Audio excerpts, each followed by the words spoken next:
الحمد لله نحمده ونستعينه ونستغفره ونؤمن به ونتوكل عليه ونعوذ بالله من شرور أنفسنا ومن سيئات أعمالنا من يهده الله فلا مضل له ومن يضلله فلا هادي له ونشهد أن لا إله إلا الله وحده لا شريك له ونشهد أن سيدنا ومولانا محمدا عبده ورسوله صلى الله تعالى عليه وعلى آله وأصحابه وبارك وسلم تسليما كثيرا وكثيرا. أما بعد، فقد قال الله تعالى في القرآن المجيد والفرقان الحميد: فأعوذ بالله من الشيطان الرجيم بسم الله الرحمن الرحيم. يا أيها الذين آمنوا كتب عليكم الصيام كما كتب على الذين من قبلكم لعلكم تتقون. وقال النبي صلى الله عليه وسلم: إن لكل قوم عيدا وهذا عيدنا، أو كما قال عليه الصلاة والسلام.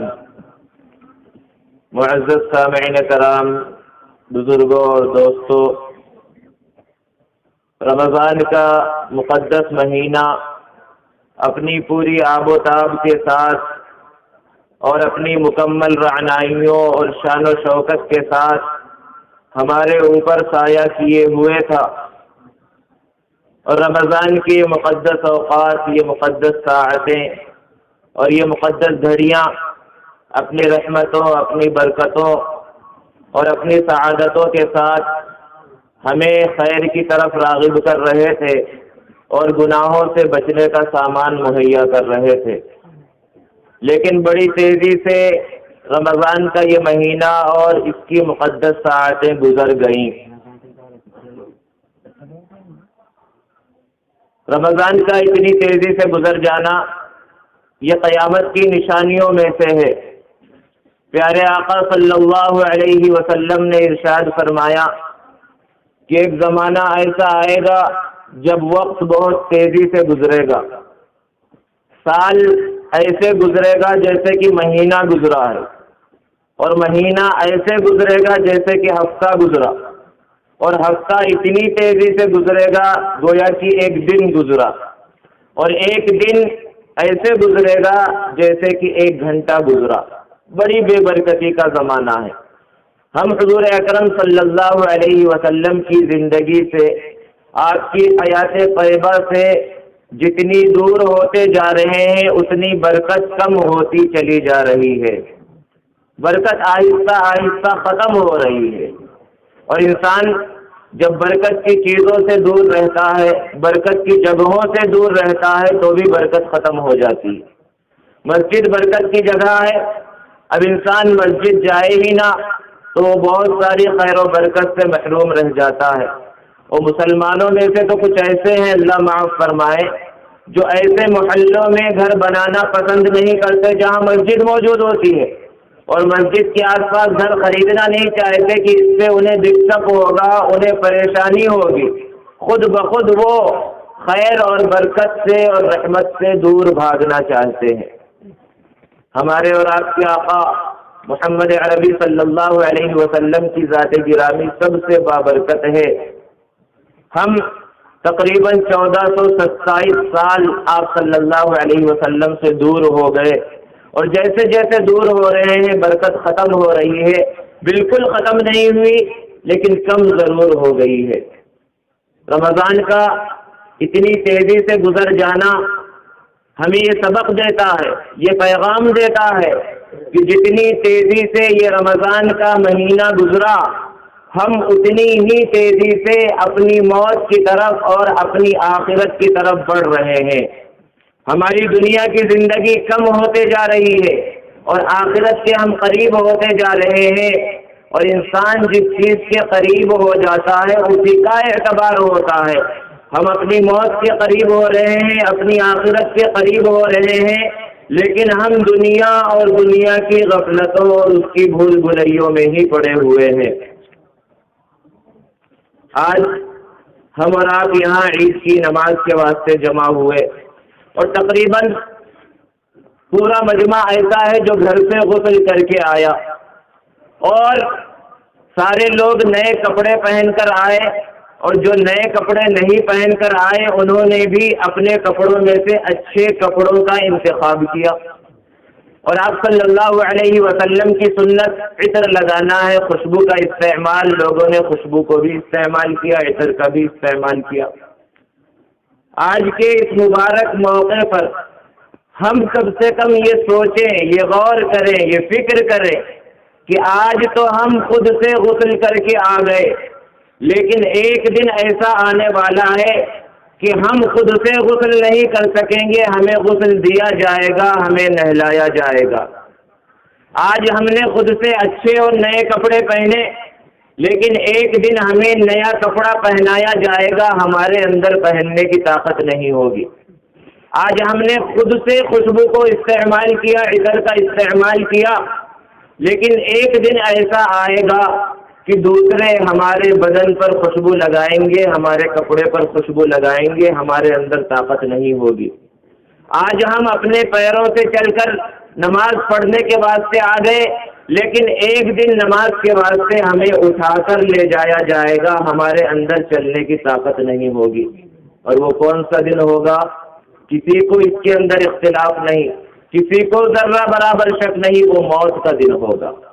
موت ضرور آنے والی ہے. تو یہ حالات تو ہمارے سامنے ہیں, یہ جو 4 مرحلے ہیں, لیکن اس کے بعد کا جو مرحلہ ہے ہم میں سے کسی نے نہیں دیکھا. قبر کے اندر پیش آنے والے حالات ہم میں سے کسی نے نہیں دیکھا, ہم میں سے کسی کو پتہ نہیں. لیکن پیارے آقا صلی اللہ علیہ وسلم نے ارشاد فرمایا, اور جب آپ نے ارشاد فرمایا تو دیکھے ہوئے چیز سے بھی زیادہ اس پر یقین ہے. ہماری دیکھی ہوئی چیز غلط ہو سکتی ہے, لیکن پیارے آقا صلی اللہ علیہ وسلم کی ارشاد فرمائی ہوئی چیز غلط نہیں ہو سکتی. حضور صلی اللہ علیہ وسلم نے ارشاد فرمایا, القبر اما روضۃ من ریاض الجنہ و اما حفرۃ من حفر النار, کہ قبر جہنم کے گڑھوں میں سے ایک گڑھا ہے یا جنت کی کیاریوں میں سے ایک کیاری. اور پھر کیسے کیسے حالات پیش آئیں گے, تفصیل سے پیارے آقا صلی اللہ علیہ وسلم نے اس کو بیان فرمایا. عید کا دن جس کے اندر ہم اور آپ جمع ہیں, جو رمضان کے اختتام پر آیا ہے, یہ عید کا دن خوشیوں کا دن ہے, خوشبوؤں کا دن ہے, دوستوں سے ملاقات کا دن ہے, رشتہ داروں سے ملاقات کا دن ہے, عزیز و اقارب سے ملاقات کا دن ہے. اگر ہم نے اپنی پوری زندگی کو رمضان بنا لیا, رمضان کی طرح ہم نے عبادت کی, رمضان کی طرح ہم نے ایام کو گزارا, تو اس زندگی کے اختتام پر جو دن آئے گا وہ دن بھی خوشیوں کا دن ہوگا, خوشبوؤں کا دن ہوگا, جس طرح کہ آج عید الفطر کا دن ہے اور وہ موت کا دن ہوگا. لیکن ہماری زندگی جب رمضان بنی ہوگی تو وہ دن خوشیوں کا بن جائے گا. ابھی ہم گھر سے نکلے, گھر سے عطر لگا کے نکلے, خوشبو لگا کے نکلے, پھر کوئی دوست راستے میں مل گیا, اس نے عطر کی شیشی آگے بڑھا دی, بھائی ذرا لگا لو, اس کو لگا لیا. پھر اور کوئی مل گیا, 3-4 طرح کے عطر لگائے. اب ہماری قوت شامہ, سونگھنے کی قوت جواب دے گئی. اب کوئی جنت الفردوس لگا رہا ہے تو ہم پوچھ رہے ہیں شمامت العنبر ہے کیا, کوئی شمامہ لگا رہا ہے تو پوچھ رہے ہیں خس ہے کیا. 4-5 خوشبوؤں میں, 4-5 عطروں میں ہماری سونگھنے کی قوت جواب دے گئی. لیکن دوستو, جب مومن بندے کے انتقال کا وقت ہوتا ہے تو اللہ تبارک و تعالی ملک الموت کو بلاتے ہیں اور کہتے ہیں, فلاں بندے کو میرے دربار میں بڑے ہی احترام کے ساتھ, بڑے ہی اعزاز اور اکرام کے ساتھ لے کر آؤ. تو ملک الموت حضرت عزرائیل علیہ السلام روانہ ہوتے ہیں 500 فرشتوں کو لے کر, اور ہر فرشتے کو حکم دیتے ہیں کہ ایک ایک گلدستہ لے لو, ہر ایک کا گلدستہ دوسرے کے گلدستے سے الگ ہو, اور ہر گلدستے کے اندر 20 قسم کے پھول ہو, ہر پھول کا رنگ الگ ہو, ہر پھول کی خوشبو الگ ہو. 500 فرشتے 500 گلدستے لے کر, جس میں الگ الگ رنگ کے, الگ الگ خوشبوؤں کے پھول ہیں، وہ پھول لے کر اس شخص کے پاس حاضر ہوتے ہیں اور اس کی روح کو اس اعزاز اور اکرام کے ساتھ نکالا جاتا ہے۔ اور یہ کب ہوتا ہے؟ جب ہم نے اپنی پوری زندگی رمضان بنا لی ہو، رمضان کی طرح ہم اپنی پوری زندگی کو گزارے۔ اور جب نیک بندے کا جنازہ راستے سے چلتا ہے، پیارے آقا صلی اللہ علیہ وسلم نے ارشاد فرمایا 70,000 فرشتے دائیں بائیں استقبال میں اس کے اعزاز اور اکرام میں چلتے ہیں۔ اللہ تبارک و تعالیٰ ان نیک بندوں کے اندر ہمیں بھی شامل فرمائے۔ آج عید کا دن ہے، مسلمانوں کو خوشی ہے لیکن تھوڑا سا غم بھی ہے۔ غم ہے رمضان کے چلے جانے کا، لیکن جس طرح کا غم مسلمانوں کو ہونا چاہیے اس طرح کا غم ہے نہیں، بلکہ بسا اوقات تو ذہنوں میں آتا ہے اور بہت سے لوگوں کی زبانوں سے بھی سنا جاتا کہ چلو بھائی عید کا چاند نکل گیا، بھوکا پیاسا رہنے کا مہینہ ختم تو ہوا۔ اللہ معاف فرمائے، صحابہ کرام رضوان اللہ تعالی علیہم اجمعین رمضان کا انتظار بھی کیا کرتے تھے، اور جب رمضان کا مہینہ گزر جاتا تو روتے گڑ گڑاتے ان کی ہچکیاں بچ جاتی تھی۔ صحابہ کرام رضوان اللہ تعالی علیہم اجمعین اللہ کے احکام سے بہت زیادہ محبت کرتے تھے، ایک ایک حکم کا ان کے اندر بہت ہی زیادہ پاس و لحاظ تھا، اور وجہ اس کی یہ تھی کہ ان کے دل میں اللہ کا خوف بہت زیادہ تھا، اللہ کی محبت بہت زیادہ تھی، حضور اکرم صلی اللہ علیہ وسلم کی محبت بہت زیادہ تھی، جس کی وجہ سے دوسرے احکام اور عبادتوں سے لگاؤ بھی ان کا بہت زیادہ تھا۔ ان کی محبت تک تو ہم اور آپ پہنچ ہی نہیں سکتے جتنی عظیم محبت صحابہ کرام رضوان اللہ تعالی علیہ مجمعین کے دلوں میں اللہ اور اس کے رسول صلی اللہ علیہ وسلم سے تھی۔ اور کیسی عظیم محبت تھی؟ حضور اکرم صلی اللہ علیہ وسلم جب مکہ المکرمہ سے ہجرت کر کے مدینہ المنورہ تشریف لے گئے اور قباء کے مقام پر آپ نے پڑاؤ کیا، قیام کیا، تو ایک نوجوان جس کا نام طلحہ ابن برا تھا دوڑتا ہوا اللہ کے رسول صلی اللہ علیہ وسلم کے پاس آیا اور اس نے کلمہ شہادت اشہد ان لا الہ الا اللہ واشہد ان محمدا عبدہ ورسولہ پڑھا، اور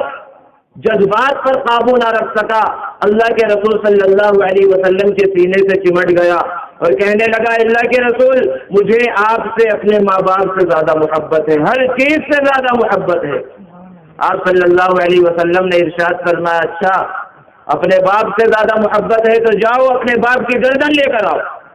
اس نوجوان نے کہا اللہ کے رسول ابھی جاتا ہوں، جیسے کسی سے کہا جا بھائی ایک گلاس پانی دو تو اس میں کوئی تکلیف نہیں ہوتی اور سامنے والا کہتا ہے ابھی لاتا ہوں، بالکل اسی طرح اس نے کہا اللہ کے رسول ابھی لاتا ہوں، اور دوڑا واپس ہوا۔ جب تھوڑی دور گیا حضور صلی اللہ علیہ وسلم نے بلایا اور کہا ہم گردنیں کاٹنے کے واسطے نہیں آئے، ہم تو گردنیں جوڑنے کے واسطے آئے ہیں، ہم تو تمہارا امتحان لینا چاہتے تھے۔ اللہ کے رسول صلی اللہ علیہ وسلم کا سچا دوست تھا اور پھر حضور صلی اللہ علیہ وسلم مدینہ چلے گئے۔ کچھ دنوں کے بعد یہ نوجوان دوست حضور اکرم صلی اللہ علیہ وسلم کا بیمار ہو گیا۔ حضور صلی اللہ علیہ وسلم مدینے سے 3-3.5 کلومیٹر کا فاصلہ ہے، اس کی عیادت کے واسطے تشریف لائے۔ جب آپ صلی اللہ علیہ وسلم آئے تو بے ہوشی کی حالت میں ہے، غشی کی حالت میں ہے، ہوش نہیں ہے۔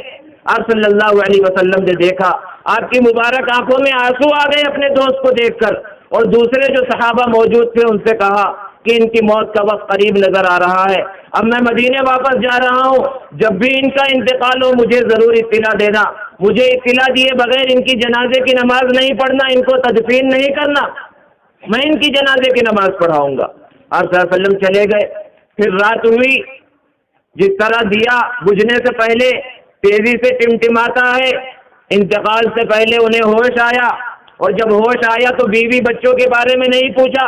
ماں باپ کے بارے میں نہیں پوچھا، لوگوں سے پوچھا میرے دوست اللہ کے رسول صلی اللہ علیہ وسلم کا کیا حال ہے۔ لوگوں نے بتلایا کہ آپ آئے تھے اور آپ یہ کہہ کر گئے ہیں۔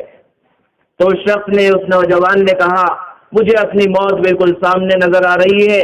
لیکن میں تمہیں وصیت کرتا ہوں کہ جب میرا انتقال ہو جائے تو مجھے یہیں فوراً میری تدفین کر دینا، جنازے کی نماز تمہیں لوگ پڑھ لینا، حضور صلی اللہ علیہ وسلم کو اطلاع نہ کرنا، کیونکہ اگر تم نے حضور صلی اللہ علیہ وسلم کو اطلاع کی تو آپ صلی اللہ علیہ وسلم مدینے سے یہاں آئیں گے، آپ کو تکلیف پہنچے گی، اور راستے میں یہودیوں کی بستی ہے، کہیں وہ آپ کو تکلیف نہ پہنچائے۔ دوستو ذرا سوچیں، کون سا مسلمان ایسا ہوگا جو یہ نہ چاہے کہ حضور صلی اللہ علیہ وسلم اس کی جنازے کی نماز پڑھائیں اور اس کی تدفین کے اندر شریک ہو؟ لیکن اتنی محبت، یہ ہے اصل محبت کی معراج کہ جنازہ نہ پڑھائیں، تدفین میں شریک نہ ہو، آپ صلی اللہ علیہ وسلم کو تکلیف نہ پہنچے، یہ خیال ہے۔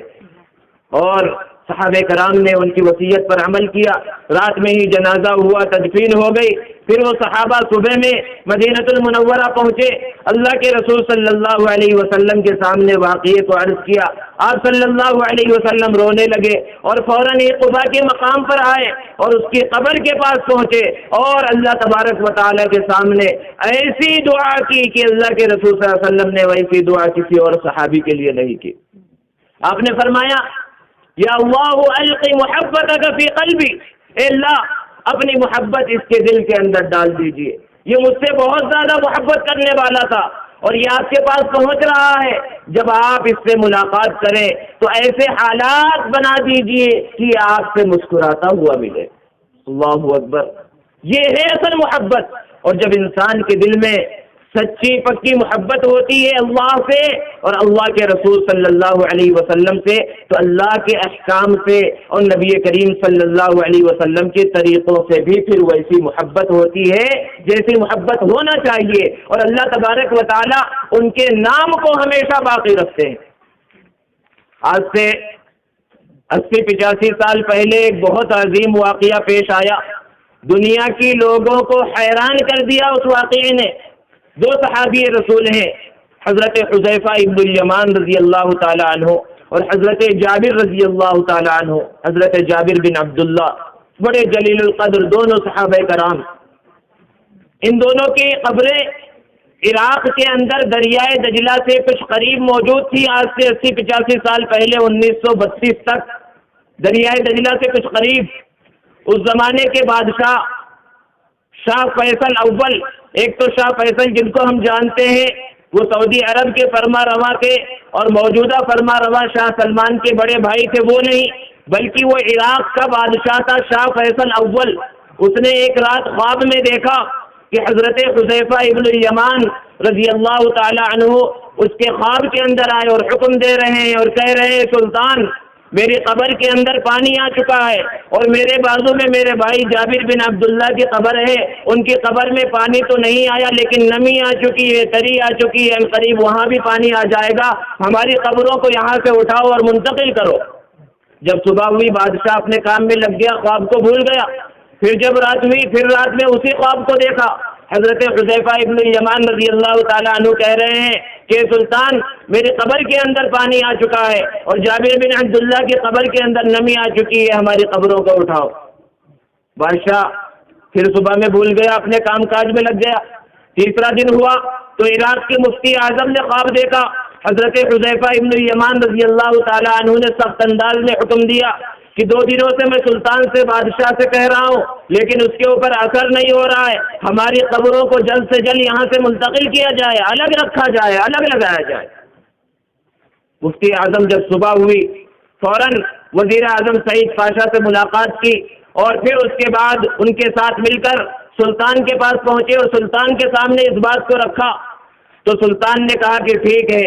قبر کو منتقل کرنے کا انتظام کیا جائے گا، لیکن اس سے پہلے ہم مشنری کے ذریعے اور نئے آلات کے ذریعے تحقیق کیوں نہ کر لیں قبر کے اندر حقیقت میں پانی پہنچا ہے یا نہیں پہنچا۔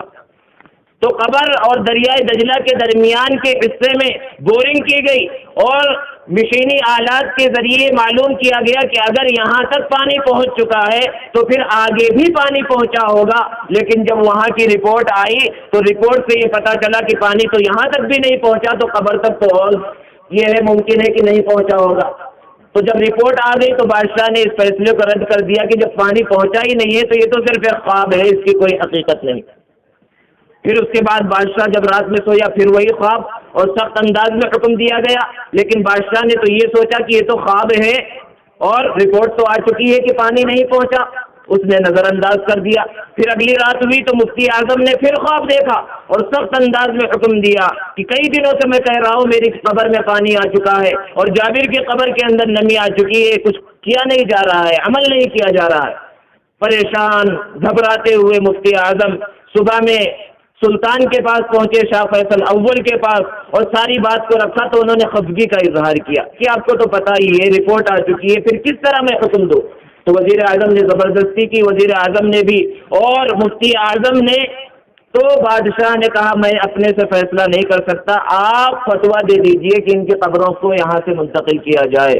تو مفتی اعظم نے فتویٰ دے دیا اور پھر اعلان کیا گیا پوری دنیا کے اندر اشتہارات کے ذریعے، اخبارات کے ذریعے، اور اس زمانے میں تار اور ٹیلی فون کا جس انداز میں رواج تھا اس کے ذریعے کہ 10 ذی الحجہ عید الاضحیٰ کے دن 2 جلیل القدر صحابہ کرام رضوان اللہ تعالی علیہ مجمعین کی قبروں کو منتقل کیا جائے گا۔ مجمع آئے اور صحابہ کرام کے جنازے کا دیدار کرے۔ جب یہ اعلان ہوا تو عراق کی حکومت کے پاس الگ الگ خطوط اور تار پہنچنے شروع ہوئے، ٹیلی فون آنے شروع ہوئے کہ اگر 10 ذی الحجہ کو یہ پروگرام رکھا گیا تو بہت سارے مسلمان پہنچنے سے محروم ہو جائیں گے، کیونکہ 10 ذی الحجہ کو حجاج کرام مکہ المکرمہ میں موجود رہیں گے، تاریخ کو آگے بڑھایا جائے تاکہ وہ حجاج کرام جو لاکھوں کی تعداد میں حج میں شریک ہیں وہ بھی یہاں پر پہنچ سکے۔ بہت زور جب پڑا تو تاریخ کو آگے بڑھایا گیا اور بہت بڑا میدان تھا۔ تقریباً جب تاریخ ہوئی، جس تاریخ کو وہ پروگرام طے ہوا تھا کہ صحابہ کرام کی مقدس اجسام کو وہاں سے نکالا جائے گا اور دوسری جگہ منتقل کیا جائے گا، تو 5 لاکھ کا مجمع میدان میں موجود تھا اور تقریباً سارے اسلامی ممالک کے فرما رواں وہاں پر موجود تھے اور بہت سے غیر اسلامی ممالک کے فرما رواں وہاں موجود تھے۔ پوری دنیا کا اس وقت کا میڈیا وہاں پر موجود تھا اور 5 لاکھ کا مجمع اس پروگرام کو دیکھے تو ممکن ہی نہیں تھا۔ آج کا زمانہ ہو تو بڑی آسانی ہے، بڑی بڑی اسکرینیں لگا دی جائیں، اس زمانے میں ایسی سہولتیں نہیں تھی، لیکن بڑی بڑی کمپنیوں نے 30 فٹ اور 20 فٹ چوڑے والے وہاں پر اسکرین لگائے تاکہ سارے لوگ منظر کو آسانی سے دیکھ سکیں۔ اور پھر جب قبریں کھودی گئی اور دونوں صحابہ کرام کے اجساد کو نکالا گیا تو بالکل تر و تازہ، کفن پر ذرہ برابر نشان نہیں ہے، اور جب چہرے مبارک کو دونوں کے کھولا گیا تو آنکھیں کھلی ہوئی ہیں، بال صحیح سالم ہیں، داڑھی صحیح سالم ہے، اور آنکھوں میں ایسی چمک ہے کہ کوئی لمحہ بھر ان کی آنکھوں میں دیکھ نہیں سکتا تھا، اور ایسا محسوس ہوتا تھا کہ ابھی غسل کر کے لیٹے ہوئے ہیں۔ بہت سے غیر مسلم ماہرین وہاں پر موجود تھے، انہوں نے جب اس کا نظارہ کیا کہ موت کے بعد آنکھوں کے اندر یہ طاقت رہ ہی نہیں سکتی ہے تو فوراً وہ لوگ اسلام کے دائرے کے اندر آ گئے اور اتنے بڑے مجمع نے یہ نظارہ کیا، اور پھر وہاں پر سلامی پیش کی گئی، گارڈ آف آنر پیش کیا گیا، اور بڑے ہی اعزاز اور اکرام کے ساتھ حضرت سیدنا سلمان فارسی رضی اللہ تعالیٰ عنہ کی قبر کے پاس ان دونوں کے اجساد کو لے جایا گیا اور وہاں پر قبریں رکھی گئی۔ دوستو، یہ عظیم معجزہ نبی کریم صلی اللہ علیہ وسلم کا اصل میں ہے کہ صحابہ کرام رضوان اللہ تعالی علیہ مجمعین اللہ کے رسول صلی اللہ علیہ وسلم سے محبت کرتے تھے، تو اللہ تبارک و تعالی نے یہ مرتبہ انہیں عطا فرمایا۔ دوستو، عید کا دن ہے، اللہ کے رسول صلی اللہ علیہ وسلم نے ارشاد فرمایا کہ ان لکل قوم عیدا وہذا عیدنا، کہ ہر قوم کی کوئی نہ کوئی عید ضرور ہوتی ہے اور ہماری عید یہ ہے۔ ہر مذہب میں عید ہوتی ہے، خوشی کا کوئی موقع ہوتا ہے، تہوار کا موقع ہوتا ہے، لیکن جتنے بھی مذاہب ہیں آپ ان کے تہوار کی تاریخ اور ان کی عیدوں کی تاریخ کو اٹھا کر دیکھ لیجئے، ان کی جتنی بھی عیدیں ہیں ہر عید گزشتہ کے کسی واقعے پر مبنی ہے، گزشتہ کے کسی واقعے کو بنیاد بنایا گیا ہے یا کسی شخصیت کو بنیاد بنایا گیا ہے اور اس کے یادگار کے طور پر عید منائی جاتی ہے۔ اسلام کے اندر ایسے دنوں کی کمی نہیں تھی کہ جس کی یادگار کے طور پر عید کو منا لیا جاتا، بہت ایام ایسے تھے۔ آپ صلی اللہ علیہ وسلم کی ولادت کا دن، آپ کو نبوت ملنے کا دن، آپ کی ہجرت کا دن، بدر میں فتح کا دن، اور فتح مکہ کا دن ہزاروں ایام ایسے تھے کہ جن کو عید کے دن کے طور پر متعین کر دیا جاتا، لیکن اسلام نے گزشتہ کے کسی واقعے پر عید کی بنیاد کو نہیں رکھا، بلکہ عید کی بنیاد اس بات پر رکھی کہ مسلمان ہر سال ایک اہم عبادت سے فارغ ہو، اور جب عبادت سے فارغ ہو تو اس کے اگلے دن خوشی منائیں، عید منائیں۔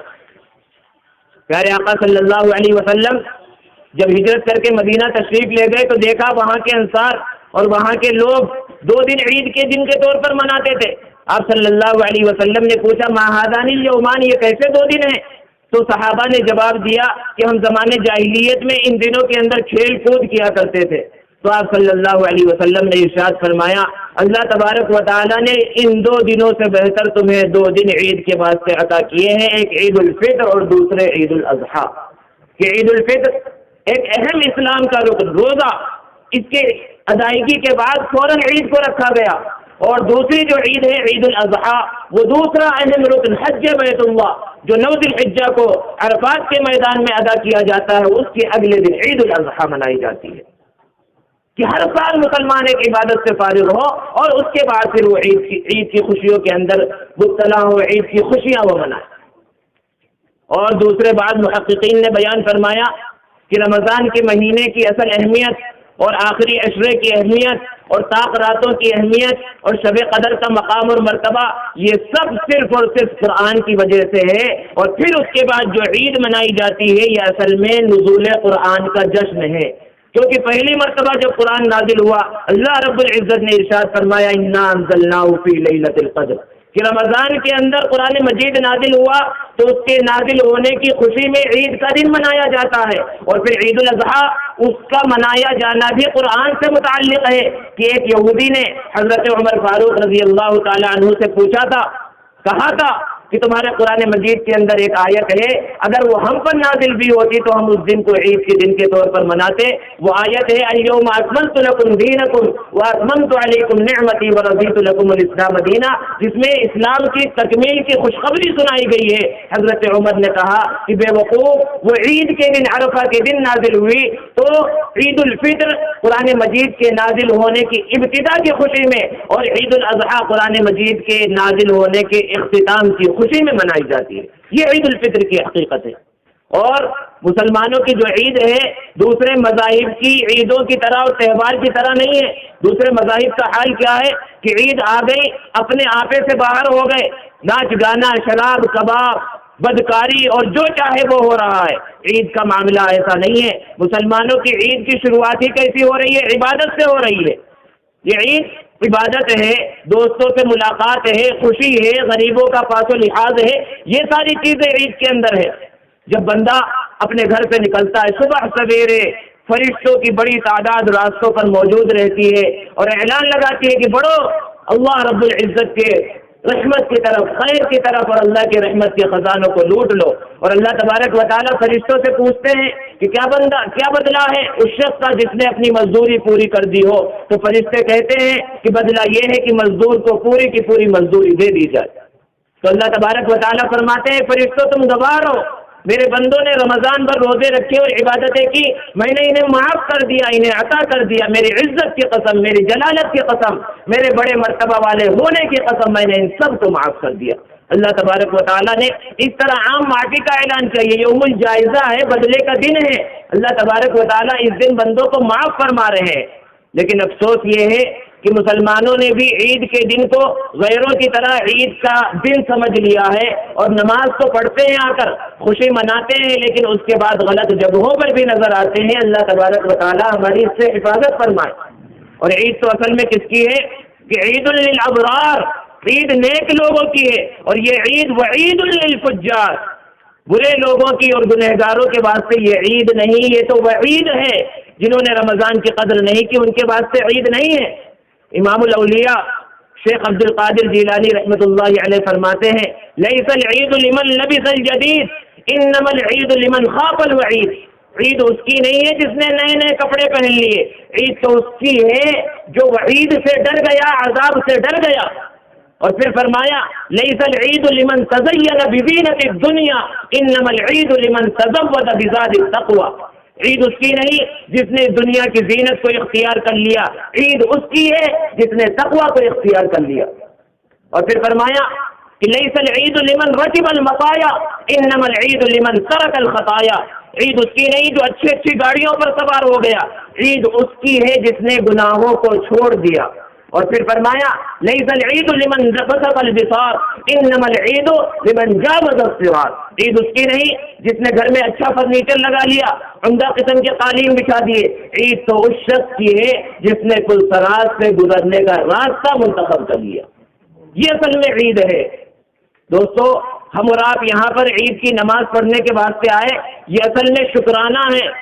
کیونکہ رمضان کی نعمتیں اور رحمتیں اللہ تبارک و تعالیٰ نے ہمیں عطا فرمائی تھی، اس کے شکرانے کے طور پر ہم یہاں جمع ہوئے ہیں۔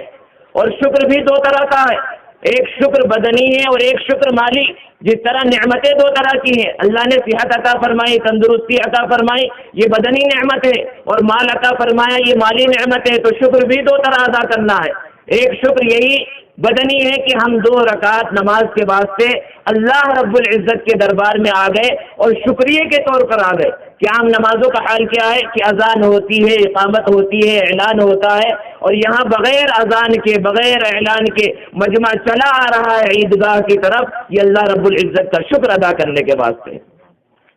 اور عید کے بارے میں ہے کہ ایک راستے سے انسان آئے دوسرے راستے سے جائے، کیوں؟ تاکہ جتنے راستے عیدگاہ کے آس پاس نظر آتے ہیں سارے راستوں پر یہ مسلمان نظر آئیں، کیونکہ ہر راستے میں کہیں نہ کہیں غیر مسلم کا بھی گھر ہوگا۔ یہ خاموش دعوت ہے امت مسلمہ کی طرف سے غیر مسلم حضرات کے واسطے کہ مسلمانوں کا مذہب امن کا مذہب ہے، سلامتی کا مذہب ہے۔ یہ عید کے دن آپے سے باہر نہیں ہو جاتے، گانے بجانے میں نہیں لگ جاتے، شور شرابے میں نہیں لگ جاتے، یہ کتنے ڈسپلن سے جاتے ہیں، کتنے ترتیب اور انتظام سے یہ چلتے ہیں، یہ بتلانا مقصود ہے کہ اس عیدگاہ کے اندر یہ متعین نہیں ہے کہ فلاں قبیلے کا آدمی آئے گا، فلاں چہرے کا آدمی آئے گا۔ یہاں سید بھی موجود ہیں، شیخ بھی موجود ہیں، پٹھان بھی موجود ہے، گورا بھی موجود ہے، کالا بھی موجود ہے، سانولے رنگ کا بھی موجود ہے۔ یہ اسلام کی خوبصورتی ہے کہ ایک ہی صف میں کھڑے ہو گئے محمود و ایاز، نہ کوئی بندہ رہا نہ کوئی بندہ نواز۔ یہ ہے عید کا منظر دنیا کے سامنے پیش کرنا ہے کہ مسلمان اس طرح متحد ہیں، شیر و شکر ہیں، یہ اصل میں بتانا ہے۔ تو عید کا یہ جو منظر نظر آ رہا ہے یہ اصل میں اللہ کا شکر ادا کرنے کے واسطے۔ اور جو دوسرا شکر ہے شکر بدنی کے علاوہ مالی، وہ صدقۃ الفطر ہے کہ اللہ تبارک و تعالیٰ نے اس عید الفطر سے پہلے تک اس کو واجب کیا کہ جو بھی صاحب نصاب ہے وہ صدقۃ الفطر ادا کر کے پھر عیدگاہ کے میدان کے اندر آئے۔ اور صدقۃ الفطر کی مقدار اور اس کے مسائل سب کچھ پہلے گزر چکے ہیں، لیکن اب تک اگر کسی نے کسی وجہ سے ادا نہ کیا ہو تو معاف نہیں ہو جاتا۔ عیدگاہ سے جاتے ہی سب سے پہلے صدقۃ الفطر کو ادا کر دے۔ دوستو وقت بالکل قریب ہو چکا ہے، اور جو حضرات ابھی دور دور کھڑے ہوئے نظر آ رہے ہیں وہ صفوں کے اندر بیٹھ جائیں اور صفیں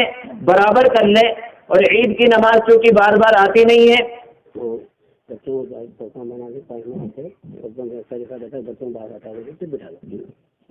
عید کی نماز چونکہ بار بار آتی نہیں ہے، اس لیے پہلے ایک مرتبہ غور سے عید کی نماز کا طریقہ آپ حضرات سن لیں کہ پہلے تو نیت کر لیں۔ یہ عید الفطر کی جو نماز ہے یہ واجب ہے، اس کو ذہن کے اندر رکھیں۔ اور نیت کوئی زبان سے کرنا ضروری نہیں ہے کہ لمبی چوڑی نیت کریں۔ پہلے سے نیت یاد نہیں ہے تو نیت کے چکر میں پڑھیں گے تو تکبیر تحریمہ چھوٹ جائے گی اور شروع کی تکبیرات چھوٹ جائیں گی۔ بس دل کے اندر ارادہ کر لے کہ عید الفطر کی نماز ادا کرنے کے لیے میں آیا ہوں، اور اگر زبان سے کر لے تو یہ بہتر ہے، مستحب ہے۔ لیکن اگر کسی وجہ سے نہیں کر سکے، زبان پر الفاظ نہیں آ رہے اور امام نے اللہ اکبر کہہ دیا تو نیت کے چکر میں نہ پڑے، فوراً رکعت بعد لے۔ تو نیت اگر کرنا ہے تو اس انداز میں کریں کہ نیت کرتا ہوں میں 2 رکعت عید الفطر واجب 6 زائد تکبیروں کے ساتھ واسطے اللہ کے، منہ میرا کعبہ شریف کی طرف پیچھے اس امام کے۔ اور پھر اس کے بعد کوئی تکبیر نہیں کہی جائے گی، سب سے پہلے تکبیر تحریمہ ہوگی نماز کے واسطے، وہاں پر سب لوگ ہاتھ باندھ لے، ثنا پڑھی جائے گی، ثنا پڑھیں۔ اس کے بعد 3 تکبیریں کہی جائیں گی، تینوں تکبیروں میں ہاتھ کو کانوں تک